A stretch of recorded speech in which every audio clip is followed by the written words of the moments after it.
Okay, welcome to Corrective Culture Podcast. Today we had Jack Boon, which was epic, good potty. Yeah, he's Jungle Jack on Insta. Been doing health content for a few years now in Australia, down from Melbourne way, and always just loved the way he done his videos on the level, sort of like strong like bodybuilding vibes turned into more just general health, the simplicity amongst it all. How he's opened up the gym down in Melbourne and that, especially during COVID times, and what that meant, and mental health reasons, and also a little cancer scare, and how he went through all that. So it's a cool story. I've loved this stuff for a while now, so it's cool to sit down and connect. Does jits, and he's just kind of like one of the boys. Yeah. So tune in.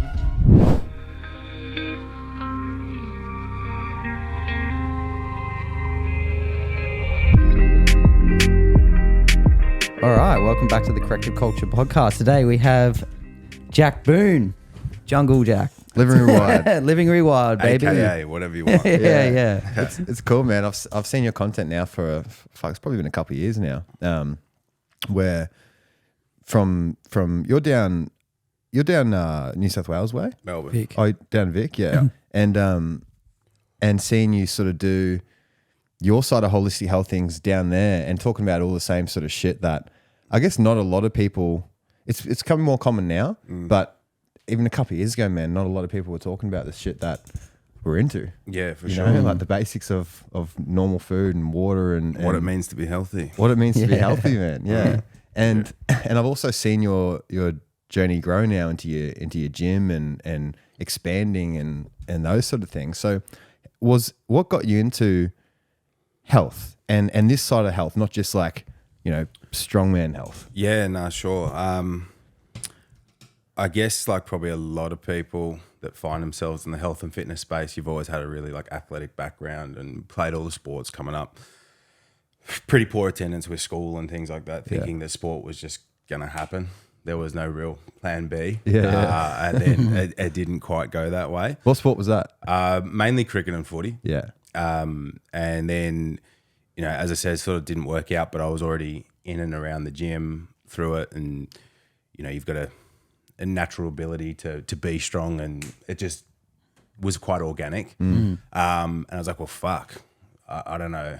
I don't know what I'm going to do here. So went off to uni and started studying a marketing and finance degree, just sort of following my mates, but doing PT on the other side, basically to fund the weekend and, rinse and repeat. And that's all it really was, quite transactional. But through those earlier years, I had a high school girlfriend and also a family member, my sister. They really suffered with some eating disorders, and then obviously mental health follows with that as well, to the point where there was suicide attempts. And that's pretty heavy, especially at like 17, 18 years old, not having the emotional maturity to really understand why these things were happening, especially in two young, beautiful women that, in my eyes, by no means need to lose any weight at all. And that kind of kickstarted the rabbit hole of how the fuck this is actually happening. And it gave me a sense of care about it, that if I could help somebody else in that situation or prevent that from sort of occurring again. And that really opened my eyes up to the holistic health connections and what it was that I could actually do to have any influence. And I ended up meeting a guy called Luke McNally. I don't know if you guys have ever heard of him. Did you ever see Mass Nutrition, the supplement franchise? Yeah. He started that. Oh, really? Wow. He was the founder of it. He was an ex-Mr. Australia himself in the bodybuilding world. But unassumingly, just a super fucking intelligent guy. Yeah. Like one of the smartest dudes that I'd ever kind of met. So won an internship with him and came up to Broady and spent a week or so with him, where he took me through basically, the first time I'd ever heard anything about gut health, and he ever heard anything about sort of organic produce, just the basics. Yeah, really. right. So he was into that, eh? He was really, really into that. And I guess in a way, because a lot of bodybuilders have digestive issues from such shit quality nutrition, it's often one of the things that sort of brings them down in a way, or they're always pushing against. But either way, he's the bloke who kind of opened my eyes up to this. He was mentored by Poliquin, and then I followed suit, went and did Poliquin's courses and so forth. And it's funny because I know you guys are big Czechis, and it kind of seemed to be one of the ways you either went Poliquin camp or you went well, camp. they're friends, eh? Well, obviously we're They friends. were both Yeah. friends and nemesis, I think. Yeah, well, a lot of Paul's stuff's based, like his program design stuff's based off Charles Poliquin. And I remember we did, like with Donald, we did a lot of program design with Poliquin's work. Yeah. But it was very similar. It was very similar. Yeah, for the I mean, the science is there, right? For the program design Yeah, stuff, for the eh? program design. Yeah, but the training definitely is a bit different. Definitely. Yeah. So I can see why there would be a little bit of a separate thing, hey. But they were mates, eh? They were mates. Yeah. Yeah. From my understanding, they were mates, and then they've had a little bit of controversy, but probably in a very healthy I'd say professional so, yeah. dynamic. Yeah. But both legends. But that's sort of the direction that I went down. Sick. Man. That's cool. So it was out of love for your current girlfriend at the time and your sister that was sort of going through it.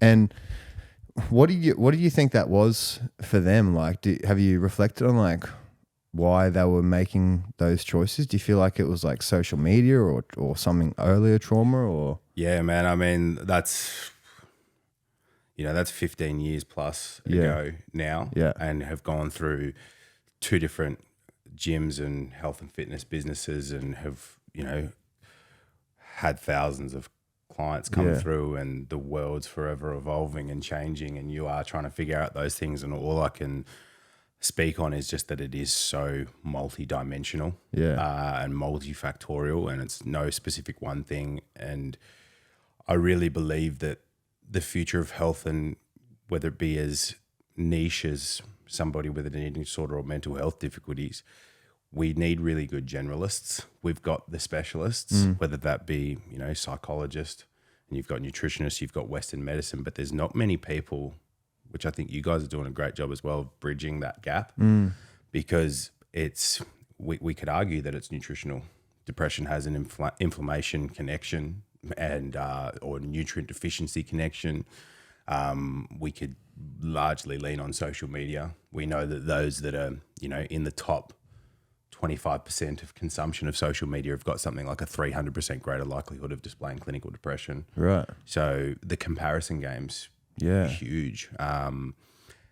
There's so much, so many things, I think. Yeah, I think like not being your own doctor is the biggest thing. Like for so many years, we've put doctors and everyone up on a pedestal, and I'm not against that. Like we need them, fucking oath, we need 100%. them. But you're right, like the generalization of like being your own doctor, people just put so much trust in other shit when they don't actually ask themselves how they feel or how much water to drink or how much food to have. Like it's just so everyone's so uneducated. Like I wish in school there was like, you're being taught this, like eat organic food. Like why not? It's bizarre. Yeah, It is. intuitive eating, eh? Like that's something I'm really getting more and more towards. Yeah. And obviously we were taught about it years ago, but something I'm really polishing in. Like what do I feel like? So what's your take on intuitive eating? Like my take on intuitive, well, what I do is I go in and I literally just look at all the colors and all the proteins, and I just see what one lights my soul up the most at that time. Like, because I take that as a communication from the body saying I need something in that food. That's craving. Yep. And, there's a reason why I don't want fish 3 days in a row or chicken 3 days in a row or, those sort of things. Sometimes I can take it 2 days in a row, but there's a reason why I want the next thing. But generally it's a pretty nice rotation I got going where, say if I have lamb today, I'll want like chicken and fish and something else or turkey or whatnot. And then after 4 or 5 days, I'll feel like the lamb again. Yep. And that to me is a lot simpler. And it's fun for me, it's fun. And also I know I got the freedom where I can go to the shops most days and then just go home and cook and whatnot, right? Yeah. But, so that's optimal. But I still sort of did that even when I used to scaffold a little bit. I'd really just always choose different proteins. And then I find is that I feel good with that, man. If I do that and really sit with how I feel afterwards, even the other day I had duck and I accidentally poured like too much of the fat into the quinoa I had with the duck. And I felt a little bit I've noted this before now when I've had like 2 pieces of salmon instead of 1. Like when I have too much fat, I'll get that like gurgly feeling in my stomach. But man, you're very in tune Yeah. with Yeah. your body, and that, like, I find it's funny, you might meet someone early on in their journey, and I don't mean to stereotype the female gender, but it's often an explanation that I just eat intuitively. Yeah. But what is that intuition based off? Yeah, You know what I where's mean? the Like, knowledge, the education generally, if around you've it? got a sixth sense that, hey, that ball's going to bounce that way, it's because you've seen it happen thousands of times that you're consciously or unconsciously drawn to that direction. Yeah. Same thing with your food. If you've had some background of education that's actually built a little bit of a knowledge base that enables you to eat intuitively, fucking power to you. Like, I'm doing the same thing. Yeah. But until you've probably gone through that avenue, I feel like it's an excuse a lot of people lean Yeah. on to misfire. Yeah. They're Yeah. trying to do the right thing. And it's uneducated at the end of the day. And I can really like have empathy for that because I was that. I remember thinking like, I was just so confused around food. Like, what's going to make me feel good? There's all these, it's so confusing, man. Like, there's the vegan diet, there's the vegetarian diet, there's the Atkins diet, there's all these diets. Yep. And you're like, which one's right? Because this guy's saying this is amazing. This guy who looks amazing saying this is amazing. It's like, there is no one size fits all. I love how you're openly saying it's confusing. It is. And I think even for people that are professionals in the space, like the biggest red flag is when people talk in absolutes, in my opinion. And when you actually reach a point where you're like, I'm actually confused. Like, I've gone through all this study for 10 years. I've learned from the very best, and I still don't fully know. Yeah. You know, because that kind of is the answer. Dude, That and is- the coolest thing Paul was saying, when someone comes to them and says, oh, I just want to do all the exercise stuff. I don't want to do the nutrition thing. I've got a degree in nutrition. He says, well, you better read that 10 times. Yeah. He's like, that's pretty much what it is. Cause like we're even educated wrong. 100%. And like, man, like nutrition, if you study it, is a little bit better. And especially if you're doing like Cindy O'Meara's course, it's amazing. But if you're doing it through university and stuff like that, or dietetics, it's like, It's influenced. dude, it's like the drug companies are funding it and you're probably going to be pretty misled. And there's people that we've had like combat us on that are willing to die for that opinion. You know what I mean? And we're just like, how can you microwave frozen food and say it's as good as organic whole food? Like, there's no separate vitamins in nature. Like, why you got a frozen pack of peas and saying that's better than peas in nature? Like, how can you think that? It doesn't make any sense. There's some things that, like, I don't need to read a study. Exactly. I don't, Fuck I don't- studies. I don't need I mean, they're it yeah. there. If I eat that food and it makes me feel like shit, Yeah. I don't need a Yeah. peer-reviewed research to tell me that that's how I felt. Exactly. Yeah, and I think like studies are definitely important, but yeah, we were talking about that the other day. It's like you're low in vitamin A, you're low in this, you're low in that day. It's like you could be stressed, you could have slept shit. You know what It's I like mean? the flex on blood work, right? Yeah. Yeah. 100%. I think it's great that, Yeah. you know, as an industry, people are leveling up. Yeah. But even though I've gone through all the blood work analysis stuff, and again, we're looking at optimal ranges versus clinical ranges, and this is all detective work that helps us know where to put the nail. Yeah. But as to your point, you do that blood test every day over a 2-week period, there'll be big deviations in what some of those markers are telling us. And at the same time, I feel like so many of the coaches out there, they're promoting their blood work and enforcing people from the very get-go to get these expensive labs done and so forth and jump on these protocols. It's like, hang on. If you eat like shit, you sleep like shit, you move like shit, I don't need to see your blood work. It's going to be shit. Yeah, Until you so can spot do on. the basic fundamentals of eating it, you know, good produce and enough protein and getting your kip and getting your water and electrolytes and salt and, Yeah. you know, fucking moving. Yeah. Like, let's just start there, and then we can worry about the intricates that we might see in your blood work and optimize it when you've earned the right for it. Yeah.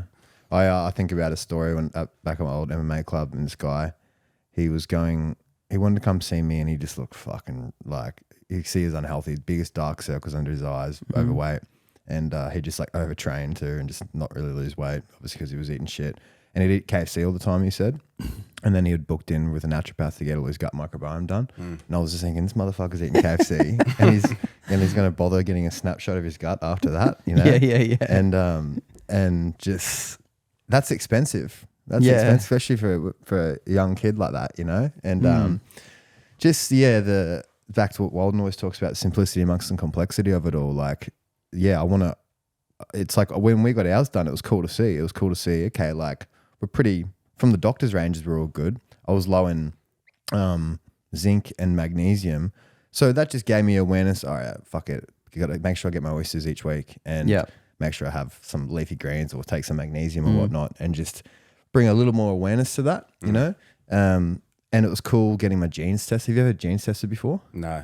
That was pretty cool. That was like, because that's something you only need to test it once, doesn't change, you know? And I could see things in it that I was like, oh, that makes sense. That makes sense. Yeah. You know, like it takes me longer it showed that it takes me longer to recover from workouts. I got high creatine kinase levels and things like that. Like I'll get excess inflammation from working out than the average sort of person would, but I burn fat and put on muscle easier. So it's like a cost.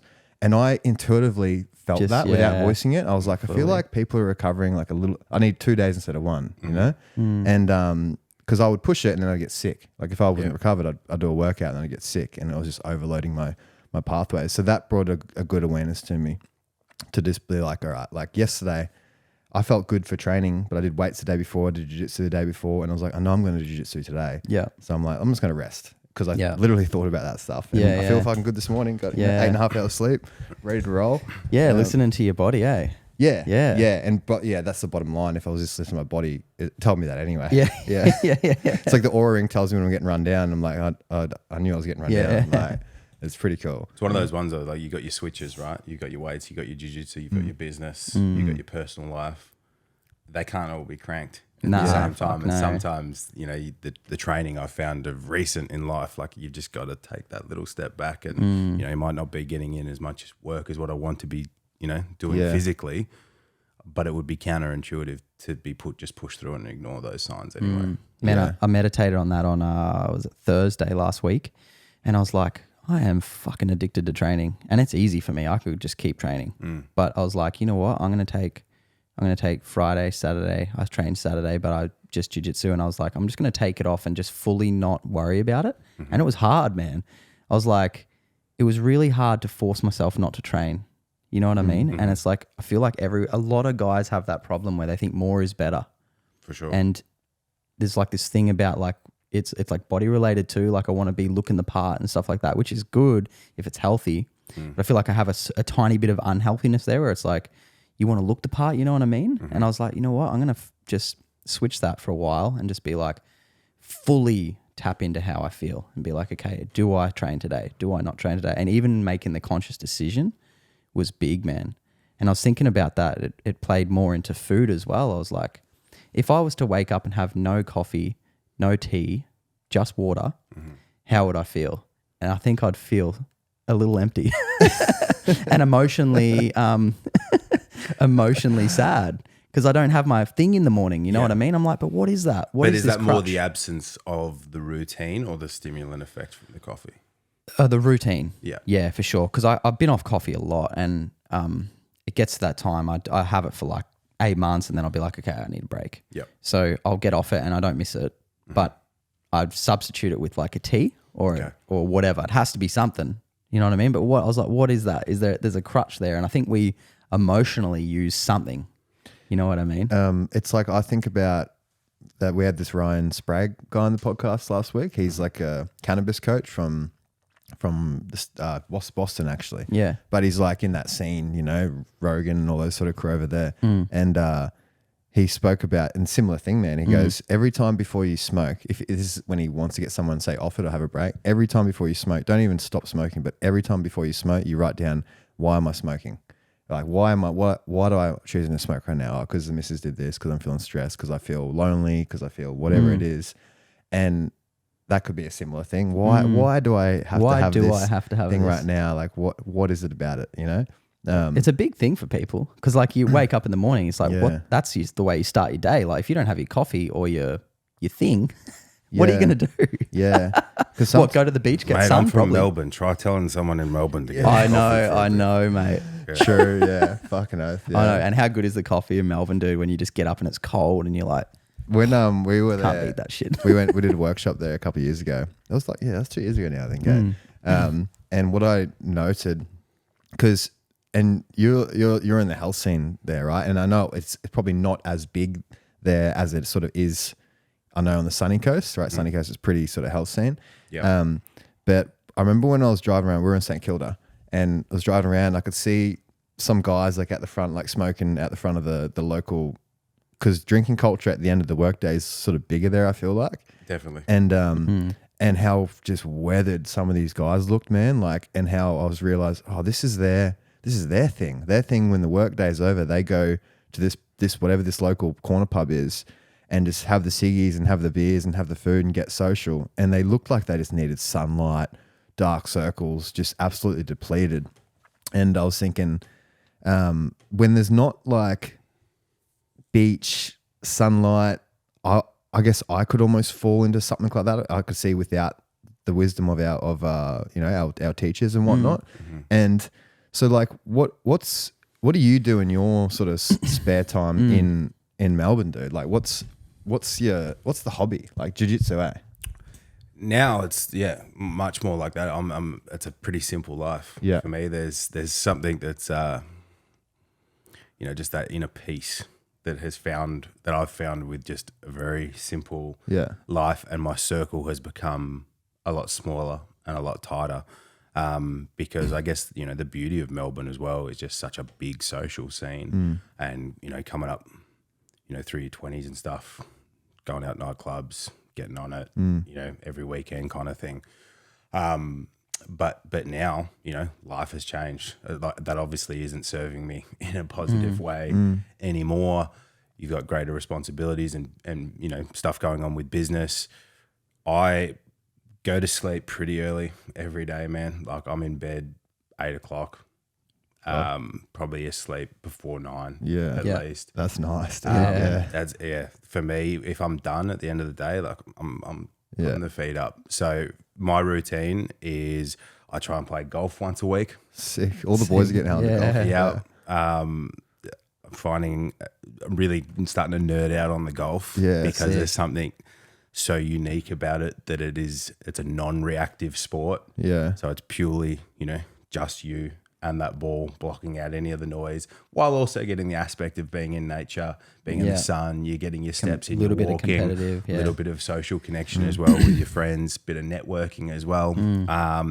But just trying to stay consistent with that once a week. I try and roll 3 times a week. I try and lift weights twice a week, and I'll catch a rest in between there somewhere. Yeah, that's perfect. Nice. And that's what a good week will look That's like. a big week. Yeah, that's a big week. And do you find like doing that, like once a month, you'll have to have like a week where you're like, okay, I'm chilling this week a fair bit? Like, yeah, there's definitely, I would almost say that there's a week in the month where jits might only happen once and weights might only happen once. Yeah, and I just really slow it down that week, and then just walking the dog and sick. Have you seen the Full Send Golf channel at all? Yeah, I've been watching a bit of that. Yeah, it's good. They're that's what I mean. All the YouTubers are really starting to like step it up, push the golf stuff as well. The younger people are getting into golf now, man. It's becoming huge. Like recently, I feel like. Yeah, it really is. Yeah.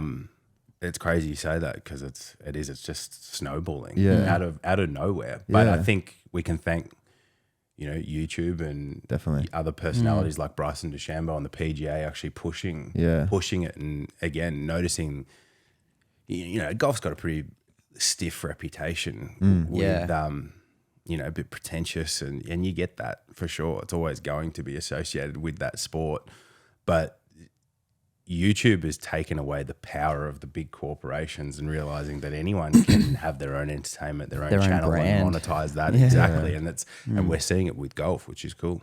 Man, what's your favorite part about your business? Like, what lights you salt the most when you, like, is it opening the gym? Is it coaching? Is it the content? What do you love most about it all? The way that I really view what I do with the gym, with Jungle HQ, is I view it as my responsibility to manage that environment. And I believe from a cultural point of view, I am creating something that is unique to what's available in the market, particularly in Melbourne.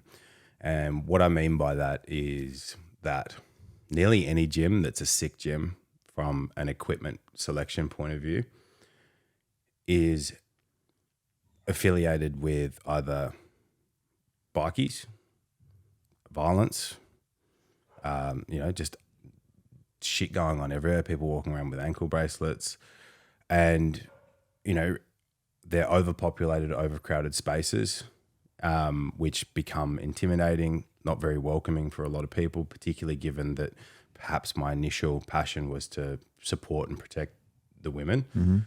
And I think it's a great thing. We're seeing more women in gyms and, lifting weights and being strong than we've ever seen before. But bodybuilding culture in itself, I think is a pretty shitty culture. A lot of, don't get me wrong, I'm friends with guys that have competed in bodybuilding. I used to train like that. I've never felt the need to put fake tan on my ass in a G-string and get told that I was good enough. But a lot of these people, like these little boys in these big boy bodies, that just haven't sorted their shit out. Yeah. And that's the gym culture. And that's fine if you're in that culture. But for most people that are general population, you might be an accountant, or you might be, you don't like being a part of that. So really what I'm doing in Jungle HQ is creating the counterculture to that. And by no means am I ever going to say to somebody, hey man, sorry, you're too big to train at this gym. That's not the situation. It's I suppose being proactive with the branding and people understanding the environment they're getting into, and having a chat with that individual when they're coming into this space about the expectations of how we do things and what will and won't be tolerated, and making sure you're on the same page. So Melbourne's nightlife with, clubs and stuff, I see it almost the same thing with the gym. There's those subcultures within it. It's like if you're at 161, which is just around the corner from Jungle, and you're eating agates and shuffling at 2 a.m, fuck yeah, man, having a good time. You go across the road to Neptune and you're doing the same thing, you're going to get frowned at pretty, and you're not going to be appreciated. That doesn't make you a bad person. You're just in the wrong place, brother. And so I'm just trying to keep the same thing in the gym there. And in many ways, the name came from, so my previous business, which was very much personal training based, a lot of class bases, and that was only up the street in South Yarra, and it did really well. But ultimately, the business grew, and we had 8 staff, we had 400 clients, and I didn't have to be there that much. And my absence from it created a cultural shift. And there was, I was having difficulty with my business partner at the time, but I kind of got this little realization that I was like, this is no longer speaking to what I'm actually trying to, put on show from inside me. And it was, everyone's wearing black and got their green smoothie, and it was very South Yarra. And so the name Jungle was kind of a bit of a reaction to that, thinking that, jungles are full of diversity. And really what it's meant to encapsulate is, radical acceptance of individuality. And I don't care who you are. I want people from all walks of life in that gym, but understand that the 45-kilo girl recovering from an eating disorder has as much entitlement to that dumbbell rack or piece of machinery that there's the 110-kilo monster. Yeah, sick. And That's cool. And what does that look like for you? Like, is there classes and things like that, or is it open gym? No, it's just it's a capped membership. So they pay a more premium gym membership price, I suppose. And then I've got a team of 8 coaches in there that deliver one-on-one services. So really what we're providing is not only to get out of what is the typical sterile kind of gym fit out, to be in somewhere that's kind of got a motivating atmosphere with cool tunes and a bit of a vibe, and, relaxed people. It's really aesthetic with the warm lighting instead of that, white dentistry look. We got the exposed brick. All the plates are made out of metal. All the machines are painted in green. And what I can guarantee you is that you're never going to be in an overpopulated and overcrowded gym, because we have our cap number. So even in a peak time, it's very rare that I get more than 10 people on the gym floor training casually. And then with our coaches, they're subbies, so they pay a rent to the gym and they do their thing, and we all support one another with spreading knowledge, lead generation, and sort of, bouncing ideas off each other constantly. So I found that, having employees in the previous business was really, really difficult. Like not just from a people management point of view, But I also, from a branding point of view, you know, you're trying to give the very best service that you can. But in the PT world, if you were good enough, you wouldn't be working for me. You'd be probably working for yourself, and you'd have the demand. So you kind of had to have this little to and fro compromise where you're trying to get them to operate at a level of which, if they were at that level, they wouldn't work for me. Yeah. So yeah, it was really difficult, and hence the change of business model as well with Jungle, where now I don't like being anyone's boss. I want to work with you, and you guys pay your rent, and you know, I'm not responsible for you finding your clients, but of course I will give you as much support as I can with the leads that come through the gym, and it's a lot less headaches. And now now we're just trying to multiply, I suppose, that up here in the Sunshine Coast probably next Sick. year. And, Sick, man. Noosa, mate, baby. we'll see what happens. Yeah.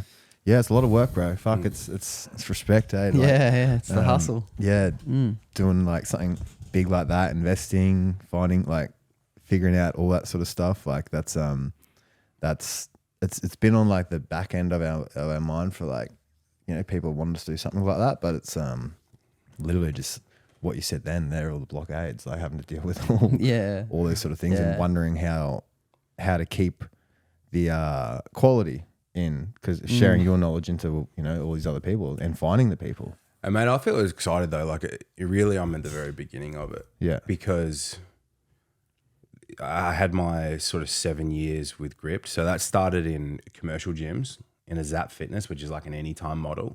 And then I would just walk the floors and just book complimentary PTs and try and sell and fill books. Then I'd subby trainers to then take the Sick. workload.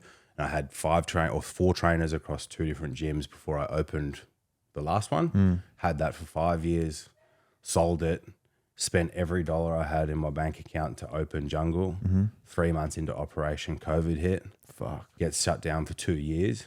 So I got no scran, pretty miserable. You know, That's dark. motivated by a, you know, a pretty sour separation with a business partner that was a friend, to then want to be able to, you know, put that nail in the coffin and show, okay, I'm going to do this on my own terms, in my way, by myself, and prove that to myself.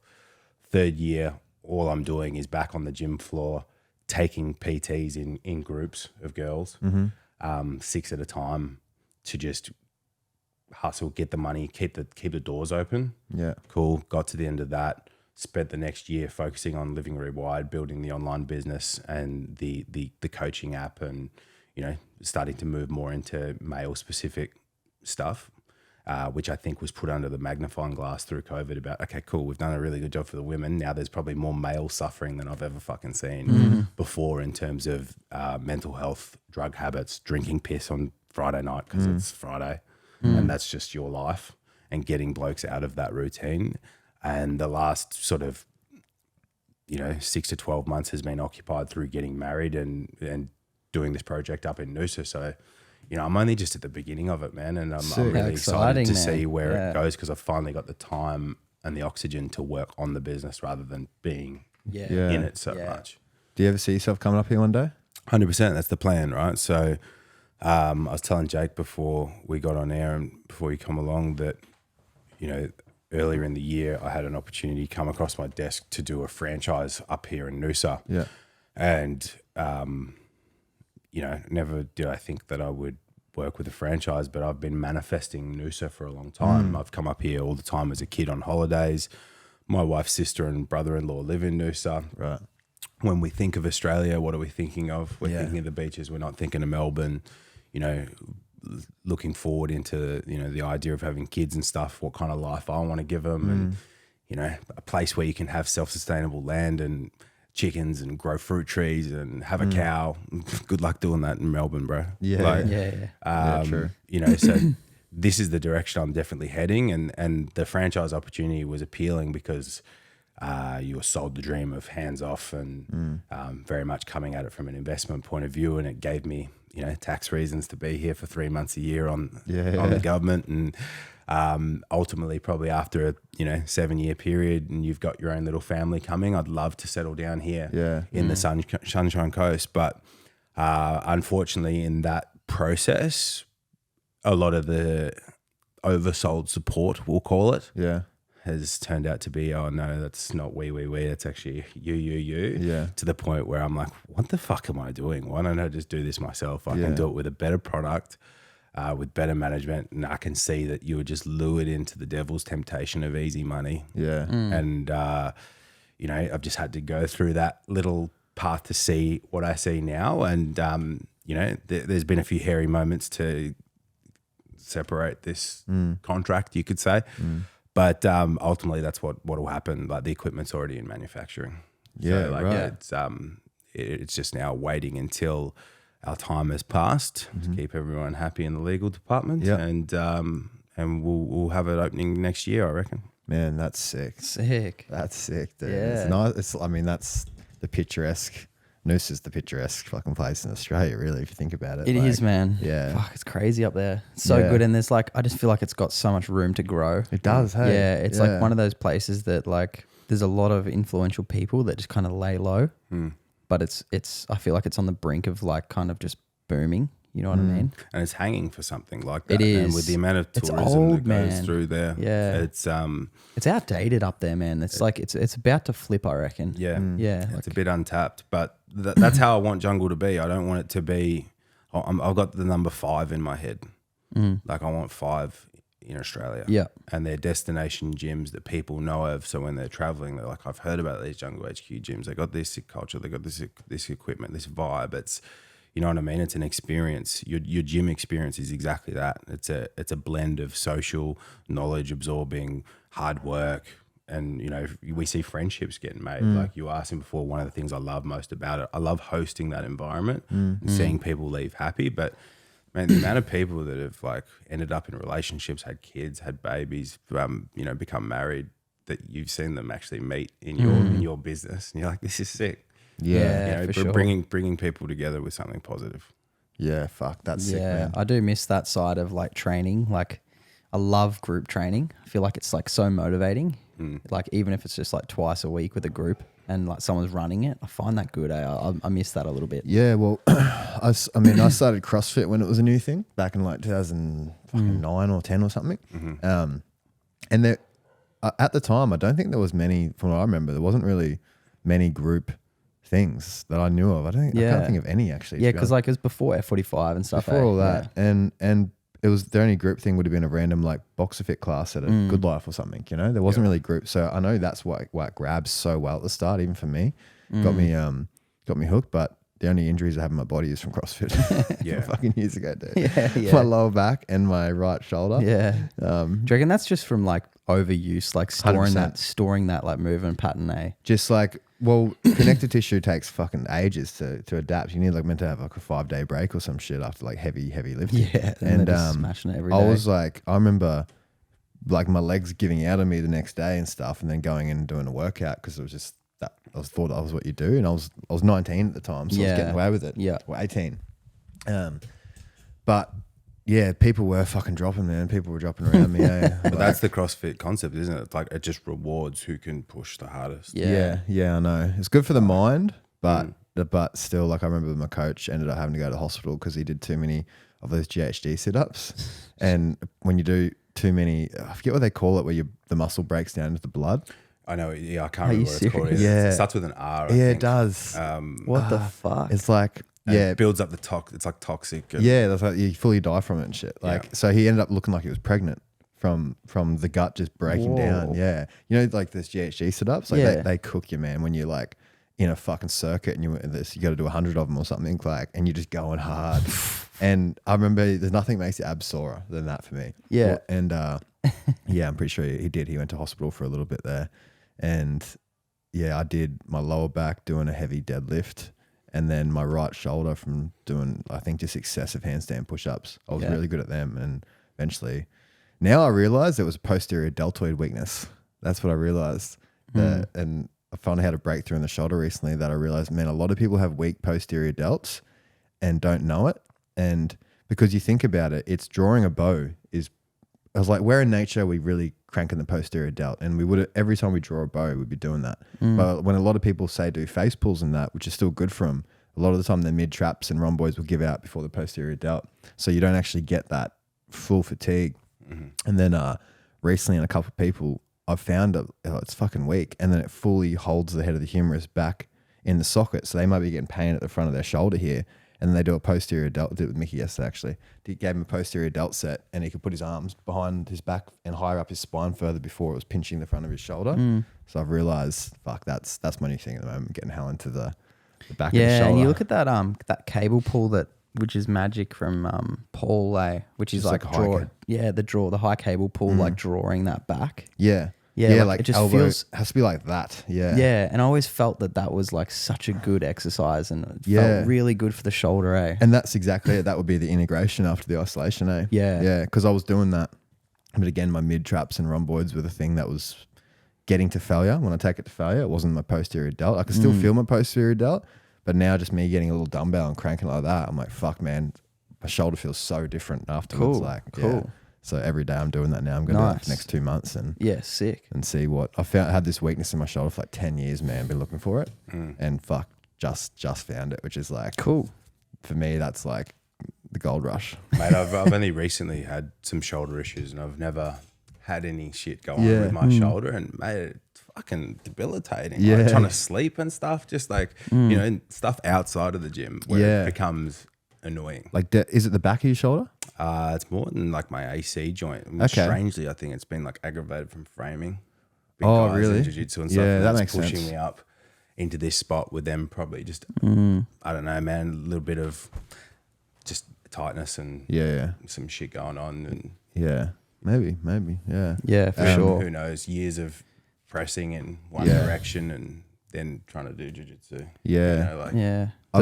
Sorry, go. Oh, I've noticed also like if the deltoids can get really like as in the mid delt and everything get really tight, sometimes that can give up a window of freedom, especially before bed, and maybe frame like it'll give space under that AC joint if there's like a pinch or something happening, because the deltoids will hold that humerus up into the socket a bit. So I found if there's like some crazy trigger points in the deltoid, it actually gives a little bit of space, and they can sometimes raise their arm free. Like I have a little routine I do before jiu-jitsu because I know what happens in my body with jiu-jitsu. So I always do the back of my capsules and my shoulders, and I do a little like knee warm up for my meniscus. One of the boys didn't do the knee warm up the other day, and he fucking hurt his knee doing all this like open guard passing, like fast shit. have you guys had many injuries with jits? Nah, Not one, man. Luckily Jeez. not, man. You're lucky. I did my LCL in a comp, but I should have. I just fucking came up really hard and snapped it. But trying to think. Nah, not. Pretty good, really. Yeah, a couple of pretty little good. foot locks I held them too long, Yeah. a couple of days, but nothing bad. No arms or necks or backs or anything like that. That's Yeah, good. a couple like when you jar your finger on the bottom, like I've got a bit of a sore wrist, but it's getting better. Yeah. But what I was going to say, man, is I was doing spirit gym the other day, and Paul was talking about like the push and pull pattern, and he's like, in infant development, like we learn how to push like pretty quickly, like push away, and he's like, most people don't develop a pull pattern because you're actually pulling things in towards your heart, and there's a big psychic emotional component to that. So when you're, like in the gym, not a lot of guys will do pulls. Sure. It's everyone's like, what's the biggest thing in the world? The bench press. Yeah. It's like, how strong are you in your bench press? And that's on an emotional level. That's like how you can push things away from you. Yeah. So you need a balance. It's like exercise. You need to balance the pull as well. I think. Well, It's I like, know I think on an exercise science perspective, it's like they want like a 3-to-1 ratio of pull to push. yeah. So more pull. More pull, yeah. Yeah, exactly. Because you're supposed to be 3 times stronger in your Yeah. pull than you are in your push. Because you like- think, go on, bro. I was just gonna say, I like to say to people, I'm like, I've met plenty of guys in my life that have got big chests and big arms, and they're weak as piss. Yeah. I've never met someone with a big back that's not just fucking strong everywhere. Yeah. Yeah, for true. sure. Yeah, gorilla. Yeah. Yeah. Yeah, 100%. Eh? That's so true. Yeah, I always tie it back to evolution too, and I think about, okay, where are the push patterns? There wouldn't be as many push patterns in the wild. Like, what are you pushing that much, You're going to be pulling animals home. You're not pushing it home. So when I look at, say even knees over toes guys that are reverse walking, I think, okay, what? Does that make sense? Like, that does make sense. You're going to It be does. You'd be dragging shit. Dragging shit. 100%. So when I do a backwards lunge, I'm sort of getting that same Yeah. thing. Or on the sled, like walking it backwards. Yeah. That feels good, Paul's primal pattern movements, like, I know it's like, because once you master them, or not master them, but once you do them for a long enough time, you know where to go, you know where to be. And I'm thinking like, you can always like branch out and stuff like that, but your body always will have an like anatomical neutral to come back to. Like, like a lunging split squat pull, high, low, whatever it is. And then all the primal patterns, like I feel like he was talking about it the other day and I was like, fuck, it's so genius the way he came up with that, eh? Like the way he was just like, especially that's back then. Yeah. Just like trying to figure out all like push, pull, bend, lunge, twist, and then everything is just a combination of them. And then just bring an awareness to when you do it. Like that's what I was meant to write down actually. I thought about this content the other day. I reckon what's a fun thing for people listening too of how to make training funner, and this is what it is for me anyway, is I think about what's the best possible way I can do the exercise. I actually did it last night when I was doing the dishes, reading The Power of Now again. So I was doing the dishes last night and I caught myself again, sort of like fucking dishes, I got to put this shit away, you know. And I thought about, okay, how well can I put these dishes away, and how well, and it became fun, man. It became graceful, and it was like, sure. and I actually like, it was almost enjoyable in a weird way, you know, a little switch like that. But the same thing with working out, a lunge, like how well can I track my knee? How well can I feel the ground beneath my foot and feel where's optimal? How well can I push the weight and play with my shoulder position and what feels best? And it's just a funner way of training, like, which is really the concept of train the movement, not the muscle, and the muscle will come along for the ride. Yeah, and that goes deep, like training the movement. Because all movement's stored in the spinal cord, you really need to do a lot of reps. And I was thinking that with my jits the other day is why I'm getting better at leg locks is because I'm constantly doing it. It's like, it's not really, I don't really think about it anymore. When I had to think about it, I wasn't really getting them, like foot locks, heel hooks and stuff like that. And I was thinking that's exactly the same with the primal patterns. Once you've done 7,000 reps of each one, your body knows where to come back to without you even thinking it. Then you can move out into all sorts of awkward positions and you know where it feels normal and good for you. So it's the best feeling when you like catch yourself after and realize, oh shit, I just did that without. Yeah, exactly. It's like waking up from a dream. You're like, fuck, I want to go back to that dream. Yeah. It's why fighters are so good. They've done the basics so fucking many times that they once they're knocked out on their feet, they know what to do. It's autonomous. Yeah. Just takes over. Yeah. What sort of movement are you into at the moment, bro? Like what's your workout regime look like? Yeah, man, that's been a journey as well because as I said, I kind of used to be really into the hypertrophy, pretty hardcore style. Yeah. Lifting. And then even gone through some powerlifting phases and I joke with anyone, I'm like, if you want to stay strong, don't eat mushrooms. Like as soon as I started fucking around with more psychedelics and stuff, it really changed my entire outlook on training because in a way I was a pretty aggressive and angry person in many ways. So I don't think it would be a stretch to describe me as that. And gym was always a way for me to, okay, how can I put this into something positive? And, it was an aggressive style training. And then you deal with a bit of your shit. You're like, fuck, I don't really want to get under 6 plates on the hack squat anymore. Like, I'm not there. So I lost a lot of passion for it. And then went and fought boxing for a bit. And now sort of trying to find my way back to the weights room with jiu-jitsu over the last sort of 3-4 years. Yeah. It's been cool. It's been different because I'm back at the start. I'm like, I don't want to do that. I want to feel better. I want to have less pain. I want a body that actually functions, optimally. And there's a very big difference between, strength in a position that's fully stabilized and externally supported when you're trying to move something from A to B. Cool, it's very efficient. But then when it comes to real life circumstances, it's not very, it doesn't translate, So I still do some very strength-based core movements and the best bang for buck ones that I can. Like I'm always going to try and incorporate some sort of squat movement. I always want to be doing some sort of unilateral squat movements as well. Prioritizing things like inverse leg curls and GHDs, hamstring strength, some overhead pressing, some carrying, some pressing, whatever it may be. But then doing a lot of unstable stuff as well, whether that be kettlebell bottoms up presses in flowy rhythms, whether it be doing more trunk cable rotation stuff, things that I can see in the similar movement patterns of swinging a golf club and throwing a ball, in shooting a double leg takedown, in anything that I think is going to help me more in that space. I try and incorporate at least probably 50% of the weights work in that way. And again, just feeling the body. Like sometimes it's not as scripted, like even just hanging, Like I love just maybe today that's what my body needs. I need to spend some time hanging, playing around with supination and pronated grips, Playing and playing and feeling where the body's tight and letting that let go and then attacking some sort of strength work in that area with it, you know. So I'm quite flexible with it these days, to be honest. Some would disagree and be like, hey, you need to follow a structured program, but it's not for me right now. That's the key. And I think like the middle way is always the way. It's like I really love deadlifts, but I know if I just deadlift all the time, I'm just going to be a stiff human. You know what I mean? Yeah.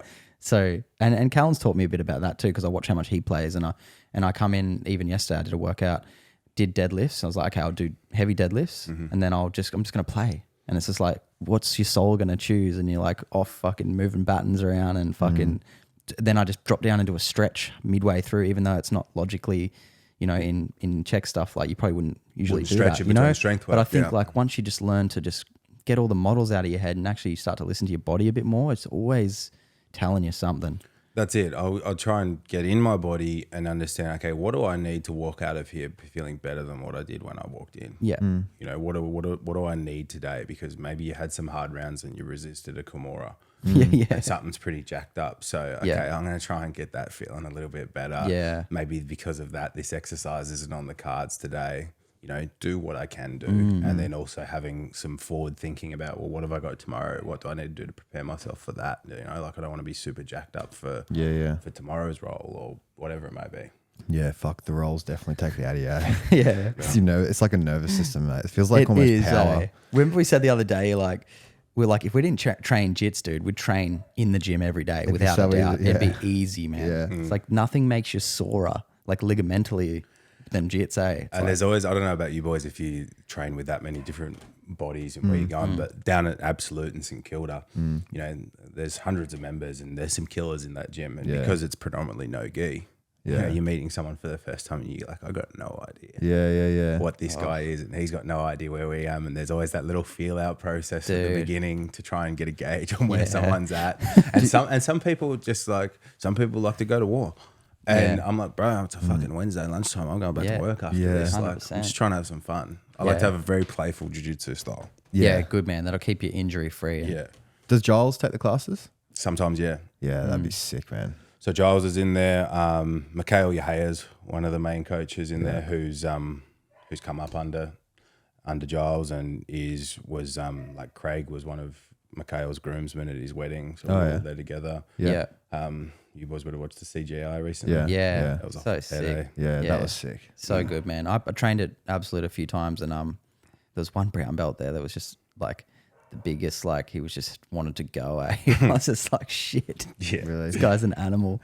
Yeah. I think because like when you come into someone's territory, but man, it's like as I get more mature in my jiu-jitsu journey, I realize that it ain't about the ego and winning. It's just about like, getting better yourself. And I enjoy just technique, man. I just trying shit that works and using as minimal effort as possible. Yeah, you're the same, mate. It's like, mate, if I feel someone coming hard like that, I'll happily play bottom and just let you work. And if you're gonna tap me, I'll let you tap me and go, okay, you got that out of your system now. Yeah, good on you, bro. You win. now we can, you know, your anxious energy's gone down a little bit, and we can actually probably enjoy the next 3 minutes. You and know, learn. It's all good.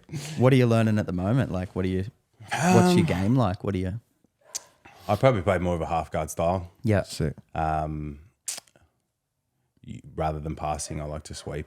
Yeah, a lot cool. more. And I've probably got a choke base game predominantly.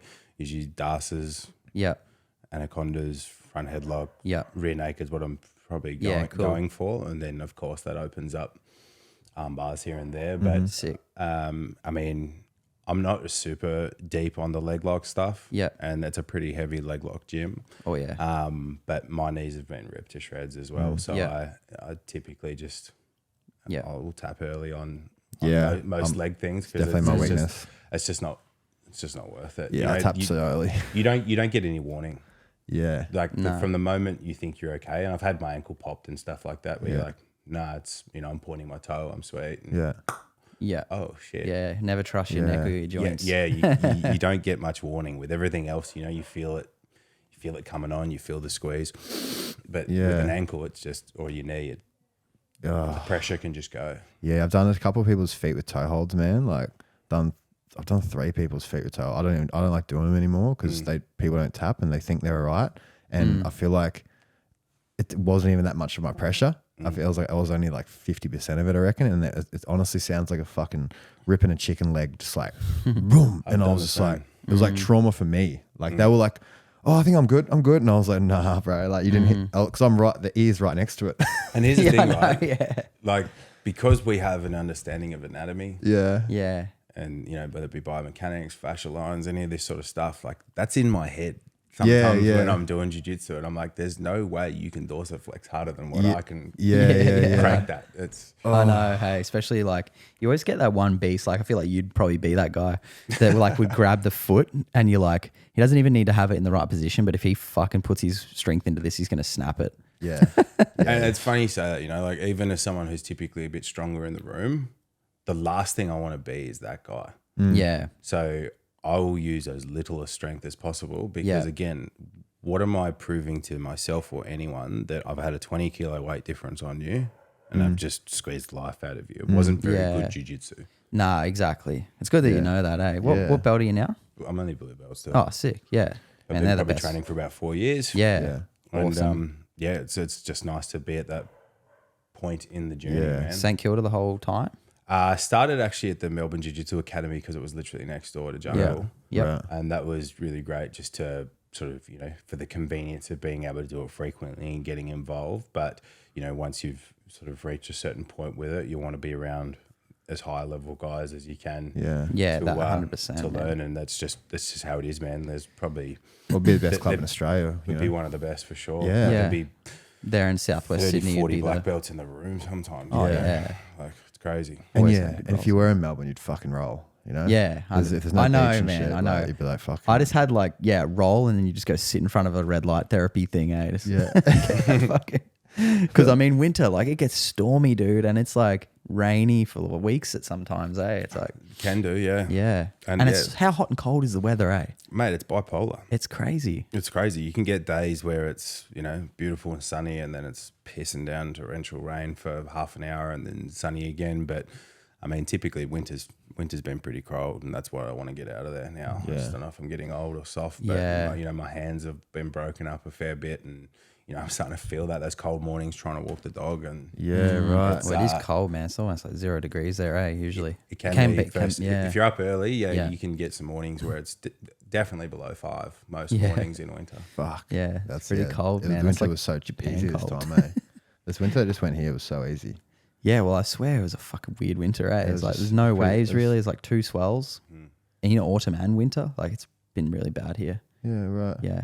I like summer in Melbourne's cool, do they? Yeah. Yeah, for sure. Because again, everyone's out and about. Yeah. There's good vibe everywhere. It's beautiful, eh? All the different suburbs have got their own little sort of cultures and things going on. And even though the beaches aren't what they are up here, Yeah. everyone gets down there. Yeah. Yeah, it's beautiful. It's still beautiful. And you're an hour and a half from the coast, right? Yeah. Like you can go down to like Mornington Peninsula and then even to Torquay and Yeah, you can get down to Mornington in Yeah. an hour, or you Yeah. can go the other way, Torquay, same, Yeah. about an hour. So and it's beautiful nature, even half an hour out of the city, like south. There's some beautiful nature and big trees. yeah, and through like, Wilson's Prom Yeah. and stuff like that. If you want to go for a bit of a further drive, or even through the Dandenong Ranges and stuff, you Yeah. can get some really cool places. But a few of the boys have got place up in Yarrawonga in Bundalong there along the river, and we go wakeboarding and shit up there. It's good fun. Yeah, man. Life is what you make it, eh? It is. So you could easily just say, I'm in Melbourne and it's there's no sun and all that shit, but fuck, man, you can make it suit you perfectly. Yeah, exactly. Just fucking make it. Exactly. Just make the decision. It's crazy how the sun just changes everyone's It does, weather eh? and mood, though. It does, yeah. Oh man, we were in Perth for a week and it was rain the whole fucking time. Yeah. And it was like I was starting to get a little depressed at the Yeah, end there. I I was was like, man, like, I need fuck. some sun. Yeah, it is. It's such a difference, man. Yeah. It's wild. As soon as the sun's out, like, oh yeah, I'm frothing today. Coffee. Yeah. And it doesn't have to be hot. No. Like it Yeah. might only be like 18, 19 degrees or Yeah. something in Melbourne. But if you're in a sheltered place where you've got no wind, you're like, fuck yeah, I can sit out in this all afternoon. Yeah. And it's just your mood's up. 100%. You just need to stare into the sun for a bit. Yeah. So what's next for you, bro? Like, is the gym up here? Is that your next big intention, or what's this next year or end of this year got ahead for you? Yeah, definitely to be fleshing out that culture of the gym and making it a little bit more visible to the outer community of what the Jungle HQ difference is, and building that brand. As I said, you're only sort of being at the what I feel like is at the start of that, and actually finally feeling clear in my direction on where I want to go with it and how to actually fucking get there. Because I'm not sure if you guys can relate. It's like, I was a PT. I dropped out of business school. I don't fucking know what I'm doing half the time. Like, I'm just trying to figure this out along the way. And just am a firm believer that speed is everything. And rather than just sitting there, deliberating about whether to go left or right, I'm going to go one way. And if it was the wrong way, I now know that, and we go back the other. So I feel like I've done so much of that I'm at a point where now I actually feel pretty clear on how to get the outcomes that I'm looking for. So made a combination of focusing on the Jungle HQ stuff, and trying to probably now get my head back in the game with Living Rewired and relaunch and build on the Vitality Brotherhood program that I created, which is now specifically for men. Yeah. In a group environment, and doing that in an online in an online setting. So that was really successful at the end of last year, and was really nourishing. Yeah, sick. Again, to be able to create a space for dudes that are like-minded. And the thing that was really refreshing about it, right, is we all know that as dudes, we're not the very best at, speaking on feelings and, admitting where we feel shame and, some of the bad habits that we're involved in. But it was really unique with 20 blokes that don't actually know each other. So there's no connection to any of your social circles. So there's something really freeing in that, because you're like, I can confess here. I don't give a fuck. These people don't know me. Yeah. And that was really powerful. So, mate, I'm excited to sort of get that another kick up the arse and get it into gear to sort of fill the bridges up until we can get this next gym going. Yeah. Sick. That's sick, man. That's exciting, dude. Hell yeah. Yeah. And I mean, it's good when you've set up the systems to run it really efficiently, So through the COVID times, like, we had nothing to do. Like, you couldn't have the business doors open. Yeah. And even though you're breaking the law, like, I'm going to my gym. Yeah. And I can be really grateful that I had my gym, but it was hard, because it's like, here's this sick gym, but it was also the reminder of why I'm broke, why I've got no money, and why I can't actually operate it. And we disagreed pretty heavily with the reasons as to why it couldn't operate, So it was a really mixed emotion time, but I capitalized on that empty gym, and I filmed like 300 exercise tutorials, a heap of sort of coaching workshops, and essentially a health coaching course in a way that involved anything that I believe is necessary in the conversation of what it means to be healthy today, because it's a very different one to what we would have had 20 years ago. So the simple things of, hydration and fluoride, talking about the dangers of porn and needing to detox from these things, or be responsible with your consumption of it, sleep hygiene, breathing mechanics, the nutrition, any supplementation, binaural beats, electromagnetic fields, pesticides on foods, like the list goes on. And I've got it all there for their permanent usage and their reference. So taking guys through this Living Rewired program, it's not easy now, but it's efficient, because they've got everything there that they need for the rest of their life. It's always going to be continually getting added to, and trying to build that community with them, and it's smooth sailing. Then I can put my effort and energy into them as the individual, and if there's anything that comes up, you can refer them to that module. Yeah, in a way, because not that like, but I've reached a point in my coaching and stuff is, because it can be a real energy drain, a real energy suck from you, and I've learned to be a bit more protective of that, and it's kind of like, if you don't give a fuck enough to do the work, like I don't give a fuck enough to care. Yeah, I got my own problems. if you show me that you'll apply yourself and you're really keen, mate, I'll give you so much more than what you pay. Yeah. For sure. But it's got to go that way. The 100%. dollars in which I charge for the program, it's not actually about me. I don't give a fuck what that number is. And it's also because I don't need to do it. Yeah. I do it because I'm passionate about the coaching. The gyms takes care of the bills. But that number is the number that is required for you to actually turn up Yeah, I and know, do eh? the work. Yeah. Because we've all had $100 in something and just gone, oh, well, fuck it, it's $100.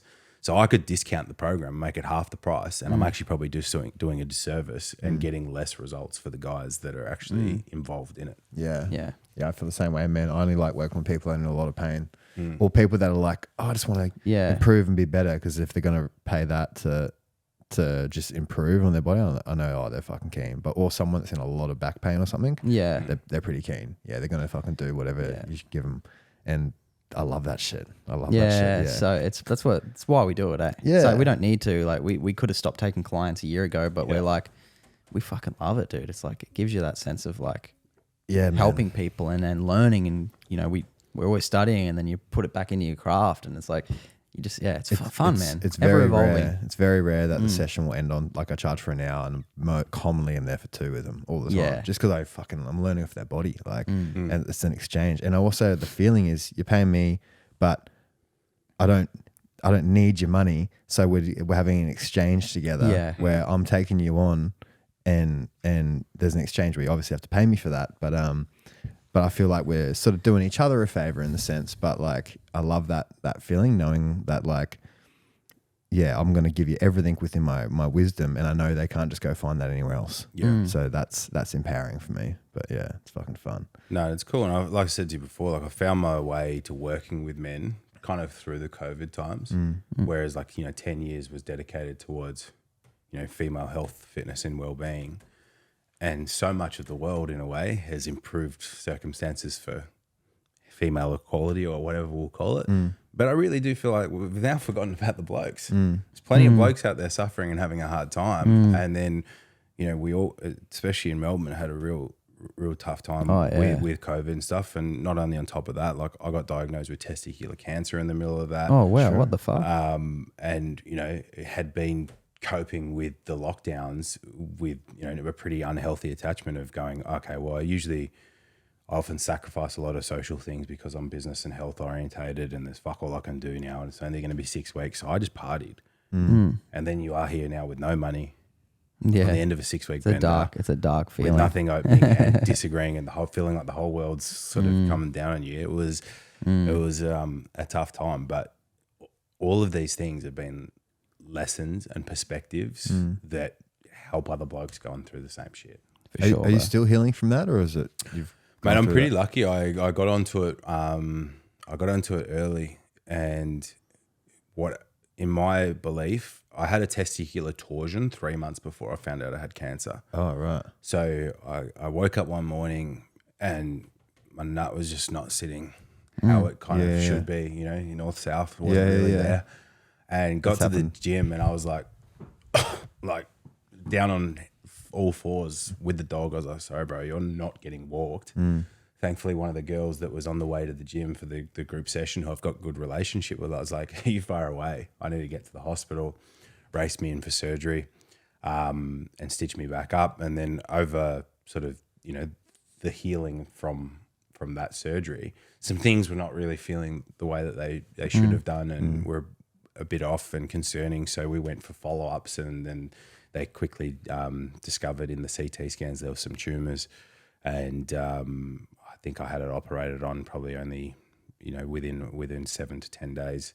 All right. 2 days later. So I kind of believe that the torsion happened to bring my attention to it. 100%. And so thankfully, when we look at the stages of cancer, there's like 1, 1A, 1B, 1C, 2, 2A, 2B, 2C, and through 3. And I think 2 means it's in your lymph nodes, and 3 is sort of systemic. Right. So I didn't understand at the time, like Lance Armstrong, he had testicular cancer, but it had spread to his brain. Yeah.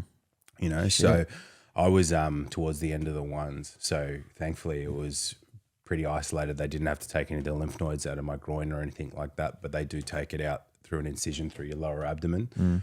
I was given the option for chemo, which I hadn't even considered at the time. I remember that being like a big kick in the guts. And I was probably more scared of the chemo than what I was losing the testicle. And I just said, what's the situation here? Like, break it down to me. And they go, okay, well, statistically from your diagnosis where you are, there's a 20% likelihood of returning over the next 5 years. If you have chemo, it brings it down to 5. And I'm like, okay, so what's the alternative? And they go, well, we monitor you every month.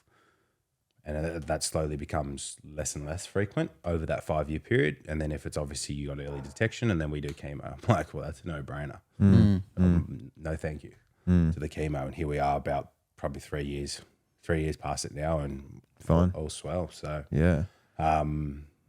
you know, it just opens up more windows of opportunity going, well, how the fuck has this happened? Yeah. I'm meant to be a health professional, you fraud. and all these like irrational thoughts and shit of how you got there. But then you start to dig into the metaphysical reasons and you know, we're talking about unresolved anger. It's how I described it, you know, personally. I had kidney stones on the same side, and I'm like, these things are all connecting, maybe. In many ways, man, I can say it's one of the best things that's happened to my life. You know, it's forced some positive changes, and for you to look at how you are showing up in the world about certain things. Yeah, that's sick, dude. It's called being a human, bro. Touche. I love it. Yeah. Fuck yeah, man. That's inspiring. Sick. All right, bro. So for people to find you, where do they reach out to you? Mate, they can reach me on Instagram at Jungle Jack. They can see my coaching page, Living Rewired, which is actually a new one set up specifically for the men. So starting from scratch with that, and Jungle HQ gyms. So any of those platforms across Instagram, or the Living Rewired podcast if you're into the longer term listening. And where is the gym in Melbourne? It's in Paran, in Regent Street, which is, I don't know if you know Chapel Street very well. Yeah. The iconic Chapel Street, which is pretty hectic these days. It's just off Chapel Street there. Okay. Yes. Did Chapel Street heaps of places shut down or no? Heaps, man. The Really? Wow. the amount of vacant buildings that happened all through the COVID section was insane. How much it's completely, there's so many things that are popping up and closing down all the time. I wouldn't say it's quite what the Chapel Street was known for 15 years ago as the shopping destination in Australia. Fuck, that's wild, man. Yeah. Let's go check out Melbourne soon. Eh? Yeah, for sure. Nah, when you are down, boys, I'd love to have you in, and we'll go down to Absolute and we'll get some rolls. Yeah, on. that's sick. Dude, That's sick, man. That's the go. Let's do it, man. Yeah. Nah, for sure. All right, bro. Thanks for coming on, man. Mate, thanks for having me in, boys. Yeah, Fuck cheers, yeah, bro. legend. Much love. Legends.